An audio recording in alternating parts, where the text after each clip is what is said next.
What are you doing out here? Nobody's supposed to be out here. Are you new, or have you wandered astray from your post? What's going on? Not much of a talker, huh? Alright. I can get you back on track. Follow me. Though you may be a little disappointed because not much has changed here at Black Iron. Let's go, come on, we're wasting time.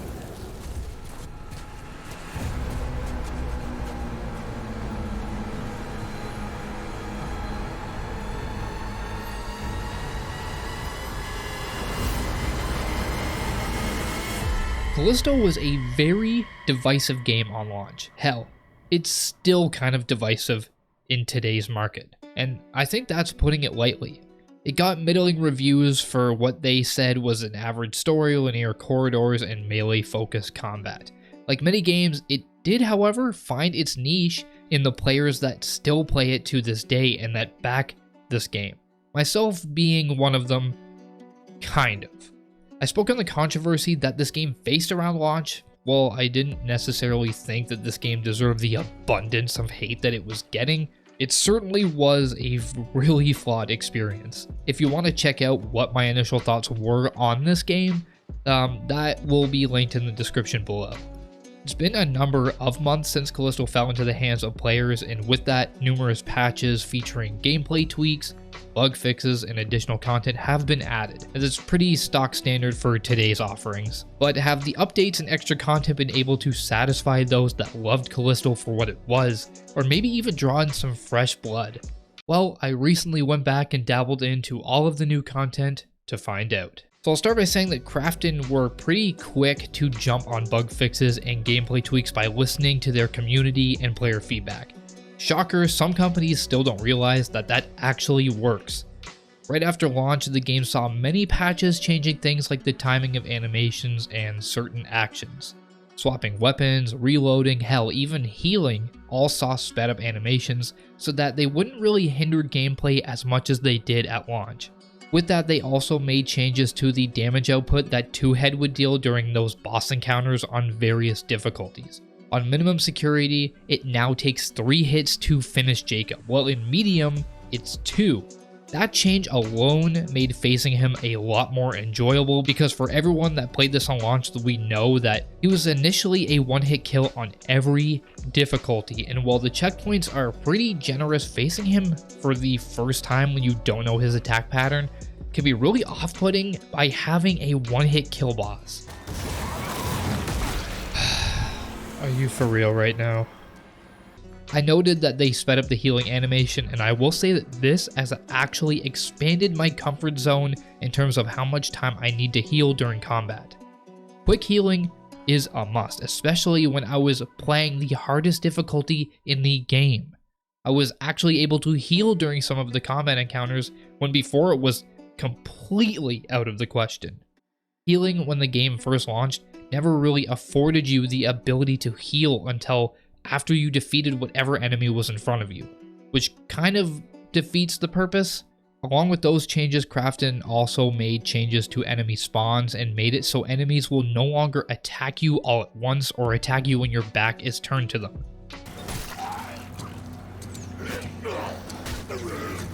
Sit down, son. Let's go. You're up next, boy.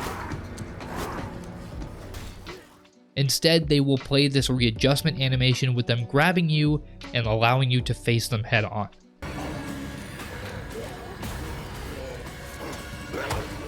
Why do you want to turn me around and fight me this way? Now, I've seen some people against these two changes, but for better or worse, it does make the experience feel less unfair. There were definitely times pre-patches when I would get hit out of nowhere, and because Jacob moves so slow, it was really hard to reposition in a timely manner to avoid taking any further damage. One of my biggest gripes with the combat is the fact that this game's system doesn't really seem designed to engage multiple enemies at once. There isn't a walk-on mechanic, so when you have 2 or even sometimes 3 enemies coming at you at once, it's incredibly difficult to take them all on without taking severe damage or dying. The dodging works fine one-on-one, but dodging when in combat with multiple foes saw me evading right into an enemy's swing. Dodging was also improved. So long as you are hitting the right commands, the player will no longer get hit, whereas before, if you got stuck on something in the environment, you would without a doubt get smacked into oblivion. There are many other tweaks that have been made, including performance, or so they said. There were still times during my recent playthrough where the frame drop was so bad that I thought the game was actually going to crash. Why is it like lagging so bad right now? If it crashes, I'm going to be so pissed.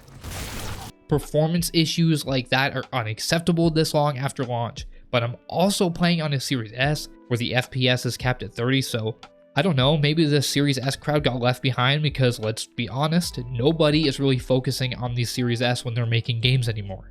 To bring it home, I think that these changes have made the overall experience a lot more enjoyable for the most part. And then there's the extra content. So Krafton began releasing extra content drops in the new year like they had promised, so good on them. This content would be free for all owners of the game. Since January, Callisto has seen the release of New Game Plus, an addition that rightfully and arguably should have been there at launch, and then Hardcore Mode for those quote-unquote brave enough.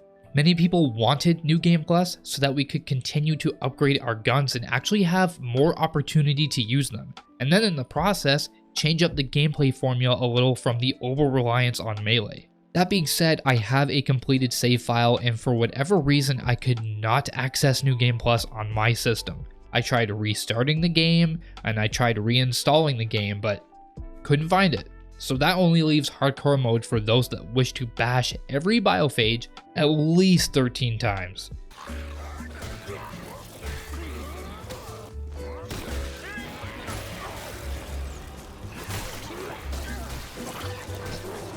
Alright, you gonna die soon? Okay, are we getting there? Oh my god, this guy won't die. This guy is taking more of a beating than Andrew Tate in his prison cell. Look, I'm no stranger to repetition in my games. Almost every game has some form of repetition built into it. That's just the nature of gaming. I mean, I sunk over 100 hours into Assassin's Creed Valhalla, and even though I had fun with my time in that game, you certainly can't deny just how repetitive that game is. I can't deny it. So you wouldn't think I would have a problem with killing the biophage in Callisto Hardcore Mode. But halfway through the Lost chapter, I just friggin' quit. I have no desire to go back to it because it feels very poorly implemented. The scarcity of resources isn't even a problem here because I like it when games have scarce resources. However, they didn't even attempt to make this game mode feel balanced, fair, or enjoyable. They didn't even change anything, not even enemy placement, and that's a big no-no when the later parts of this game throw a ridiculous amount of biophage the player's way. They quite simply increase the damage output of the biophage, making them a 2-hit kill, and then decrease the amount of damage Jacob can do to them, which to me screams lazy. If that wasn't bad enough, there is also just no incentive to actually sit down and go through this mode. Unless you look to platinum every game and you love achievement hunting, there are no new suits, no new weapons, and no new upgrades, or even an extra cutscene. Man, like anything would have been better than nothing. If you want the extra challenge, I mean, that's cool, but delving into this mode offers nothing worth playing for me. Out of nowhere, they also dropped a dismemberment mode, which is, I mean, let's be honest, it's basically Dead Space. It's fun, but it wasn't really needed. And then last but not least, they added cutscene skipping finally, so now you don't have to actually sit through any cutscenes or the 15-minute long intro to actually get into the game. So that makes playing the game infinitely more enjoyable, especially on repeat runs. So that's the free content. But what about the paid content, aka the Season Pass? Well, the Season Pass has 4 content drops in total, with 2 of them having been released already. And I can tell you right now, it is certainly not worth the $40 price tag attached to it. The first drop was literally just a cosmetic suit collection called the Outer Way Bundle. It's pretty standard deviation of the base clothes, literally just a reuse of assets and changing the colors. I guess it was fine for what it was. I don't know why they couldn't have just added new whole assets and made a cool suit, but It was a little disappointing, but it is what it is. And then Contagion Mode was the most recently released bundle. Obviously, having the Contagion Mode in it, it also added yet another reused skin with different colors, big whoop, and then 13 new death animations for Jacob. And you know what? Something seems amiss here because if I remember correctly, Glenn Schofield himself made a post highlighting that all new death animations were not going to be locked behind a paywall.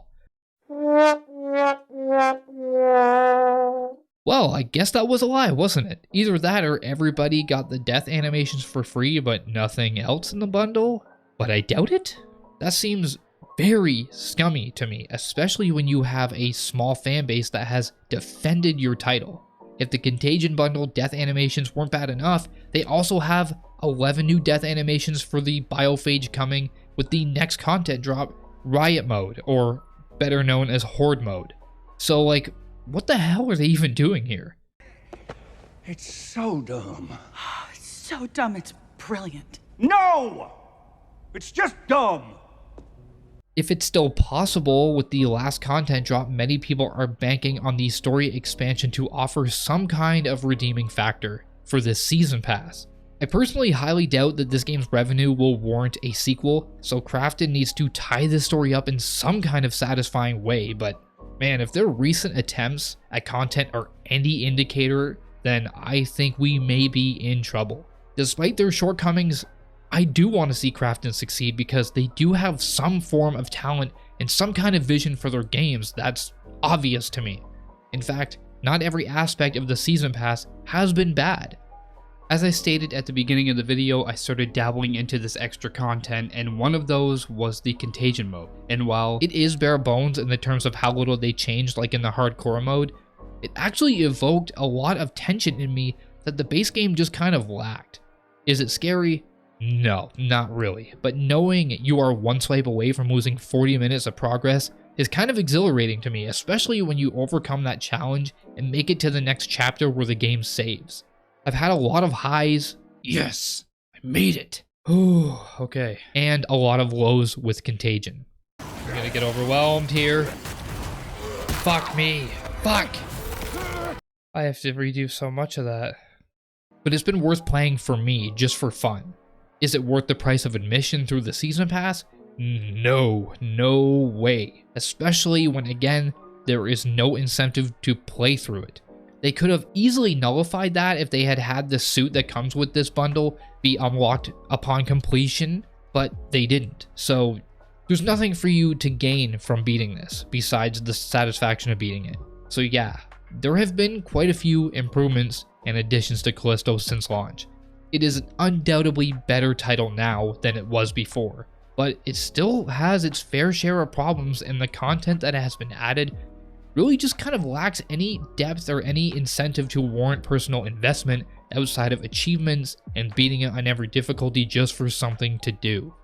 It's by no means a bad title, but it's not really worth returning to if you bought it, and the season pass certainly isn't worth investing in right now. The real value of that will lie with how well the story DLC is, and by then, it'll probably be on sale anyway. So that's going to wrap this video up, guys. If you found this video informative at all, or maybe you just like the sound of my sweet, sweet voice, please like and sub for more. I appreciate you all. Peace out.